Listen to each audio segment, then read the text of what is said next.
آپ جانتے ہیں نا کوے کا رنگ بڑا کالا سیاہ ہوتا ہے، مگر وہ بڑا خوش تھا، بہت انجوائے کر رہا تھا لائف کو، طرح طرح کے کھانے کھاتا اور رات ہوتی تو کسی بھی خوشبودار درخت پر جا کر رات بسر کرتا، انجوائے کر رہا تھا اپنی لائف کو۔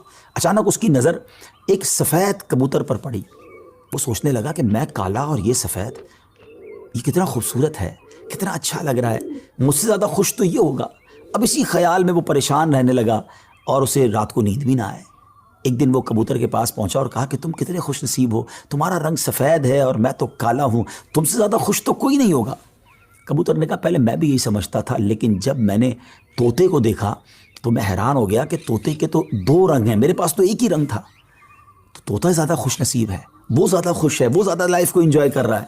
اب کوا کبوتر کو چھوڑ کر طوطے کے پاس پہنچ گیا، کہا طوطے تم تو زیادہ انجوائے کرتے ہوگے، کتنے خوش ہوگے کہ تمہارے پاس تو دو رنگ ہیں جسم پر، تمہاری باڈی بہت خوبصورت لگتی ہوگی۔ تو طوطا کہتا ہے کہ پہلے تو میں لائف کو بڑا انجوائے کرتا تھا کہ واقعی میں بڑا رنگ برنگی ہوں، مگر جب میں نے مور کو دیکھا نا تو مور تو کئی سارے رنگ لیے ہوئے ہے، اتنا خوبصورت ہے کہ اس کو دیکھ کر مجھے لگا کہ میں تو کچھ بھی نہیں ہوں۔ اب کوا اڑتے اڑتے پہنچ گیا مور کے پاس۔ مور چڑیا گھر کے ایک پنجرے میں موجود تھا۔ پہلے تو وہ انتظار کرتا رہا کیونکہ بہت سارے لوگ مور کو دیکھنے آئے تھے۔ جب سارے لوگ دیکھ کر چلے گئے تو کوا مور کے پاس گیا کہ اے مور، ذرا یہ تو بتاؤ تم کتنے خوش ہو، کتنے رنگ ہیں تمہارے پاس، تم کتنے خوبصورت ہو۔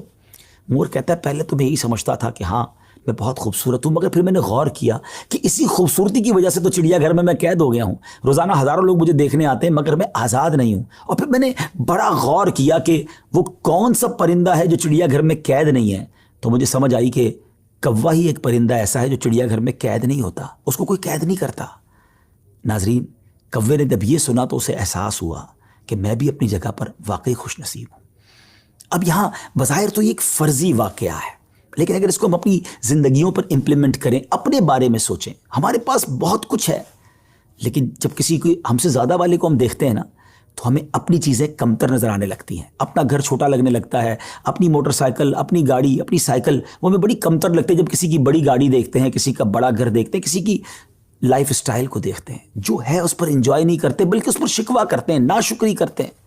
اس طرح زندگی نہیں گزرے گی۔ اگر آپ ہمیشہ اپنے سے آگے والوں کو دیکھتے رہیں گے تو آپ پریشان ہی رہیں گے۔ اگر آپ نے موازنہ کرنا ہی ہے، کمپیریزن کرنا ہی ہے، تو اپنے سے کمتر لوگوں کو دیکھیں نا۔ کئی لوگ بڑی مشکل زندگی گزار رہے ہیں، اللہ نے مجھے اور آپ کو بہت خوشحال رکھا ہے۔